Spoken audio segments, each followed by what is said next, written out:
Dios quiere librarlos de condenación, de ese castigo, de esa manifestación de la ira de Dios. La palabra del Señor en Primera de Timoteo, capítulo 2, versículo 3, dice: porque esto es bueno y agradable delante de Dios, nuestro Salvador, el cual quiere que todos los hombres sean salvos y vengan al conocimiento de la verdad. Porque hay un solo Dios, un solo mediador entre Dios y los hombres, que es Jesucristo hombre, el cual se dio a sí mismo en rescate por todos, de lo cual se dio testimonio a su debido tiempo. Pero en el 4 dice: el cual quiere que todos los hombres sean salvos. Pero usted dirá: no todos los hombres son salvos. Correcto, no todos son, y es lamentable. ¿Por qué? Porque Dios, dice en Juan capítulo 3 versículo 17, que Dios no envió a su Hijo para condenar al mundo, sino para que el mundo sea salvo por él. Tienen razón aquellos que dicen: Dios es amor y Dios no condena a nadie, porque Dios precisamente Él es el que dio a su Hijo para el rescate de la humanidad. Él quiere que todos los hombres sean salvos, pero no todos los hombres son salvos. Es que Dios los condena. No, Dios no los condena. Dios no envió a su Hijo para condenar al mundo, sino el mundo se condena solo, o sea, el hombre se condena solo. ¿Por qué? Porque se rehúsa a creer en el Hijo de Dios. Ya lo vimos en Juan 3:36, que el que se rehúsa a creer en el Hijo no tiene la vida eterna, sino que la ira de Dios está sobre él. Por eso es necesario que se le predique la palabra, que usted ponga interés en la palabra del Señor, que usted busque dónde congregarse, que usted busque dónde ser instruido correctamente con la palabra del Señor. O si es mejor aún que usted la lea, para que no sea engañado, para que usted se dé cuenta del plan de salvación que hay para el ser humano. Y ese plan está en la Biblia. Dios quiere que todos los hombres sean salvos y vengan al conocimiento de la verdad. ¿De cuál verdad? De que hay un solo Dios, de que hay un mediador entre Dios y los hombres. No es una religión, no es una tradición, no es una costumbre, no es un medio o una forma o una manera como llegar. Es una persona, y es Cristo Jesús. Es Cristo Jesús el mediador entre Dios y los hombres. Por ello es necesario, querido amigo, es necesario que usted ponga interés, que en su vida usted se preocupe, que usted se afane no en las cosas materiales, porque las cosas materiales son perecederas. Las cosas, decía el apóstol Pablo, puesto los ojos en las cosas que no se ven, porque son eternas. Hay muchas cosas que no vemos, que están en la Biblia. Podemos dar testimonio porque lo hemos leído en la Biblia, pero no las hemos visto. Pero es necesario que nos enfoquemos, que nos preocupemos por las cosas que no se ven, por las cosas espirituales. Nosotros muchas veces nos afanamos en trabajar, nos afanamos en la vida material, secular, pero no nos damos cuenta que se nos está yendo la vida y no nos hemos puesto a pensar qué va a ser de nosotros después de esta vida, qué va a ser de nosotros después que muramos. ¿No se ha puesto a pensar? La palabra del Señor dice en Eclesiastés, que es muy usado, muy utilizado, muy predicado en las velas, porque dice que mejor es estar, dice, en la casa de luto que en la casa del banquete, porque dice el fin es ese, el que un día todos vamos a estar en la tumba o en un ataúd, pero los que viven, dice, lo pondrán en su corazón. O sea, la enseñanza, la meditación de la palabra del Señor es necesario que la ponga en su corazón, y se preocupe si usted está preparado cuando Dios lo llame a su presencia. No es que estemos deseando ya morirnos, pero el problema es que no sabemos cuándo nos vamos a morir, y es una realidad que no podemos obviar. Es una realidad que no podemos obviar. Pero entonces es necesario que nosotros nos preocupemos hoy en vida para que nosotros podamos estar preparados y estar seguros para cuando Dios nos llame a su presencia, nosotros podamos estar seguros de que vamos a estar con Él.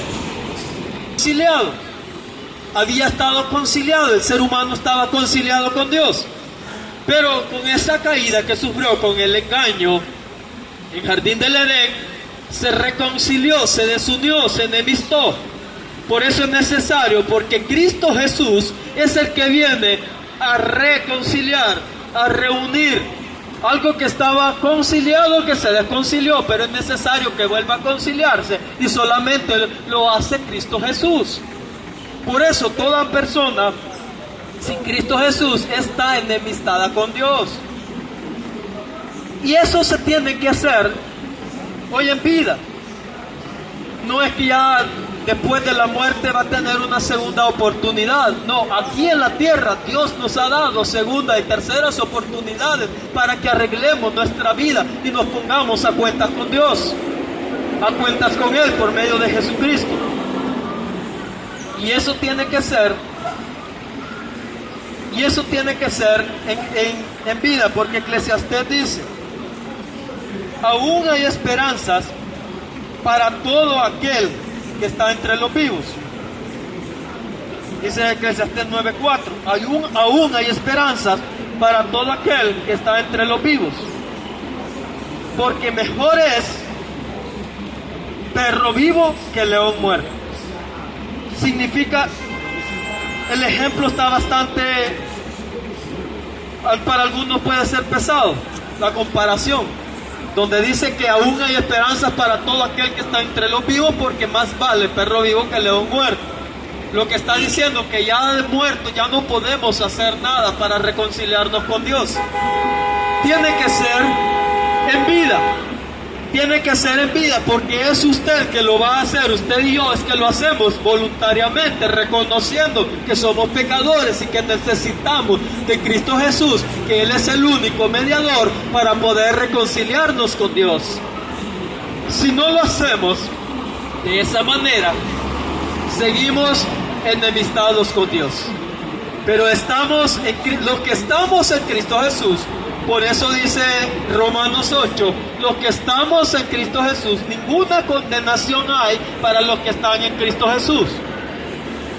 Los que no andan conforme a la carne, sino conforme al Espíritu. Cuando entra Cristo Jesús en nosotros, tiene que haber un cambio, tiene que haber una evidencia de que Cristo Jesús ya mora dentro de nosotros. Por eso dice en segunda de Corintios 5:17, ninguna condenación hay.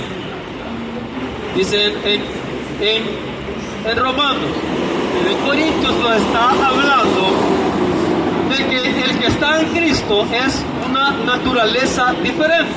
Ahí dice, de modo que si alguno está en Cristo, es nueva criatura. Las cosas viejas pasaron y todas son hechas nuevas.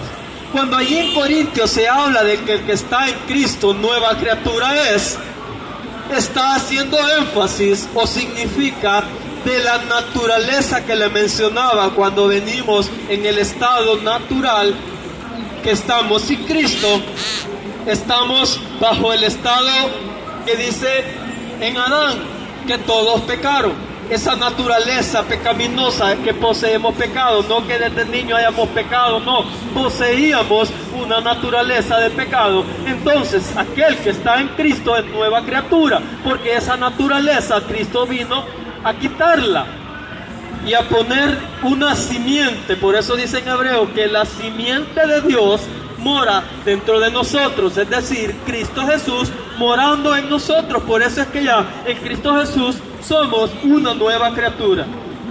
Por eso es el mensaje de esta mañana, Es sencillo.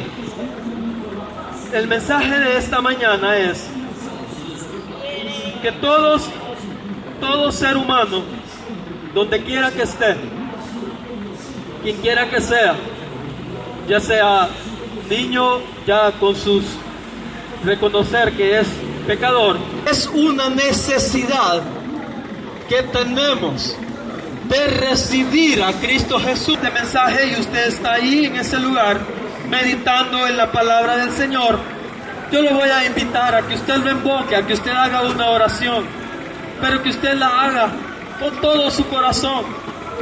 Dice Romanos capítulo 10 que este es el mensaje de fe que predicamos.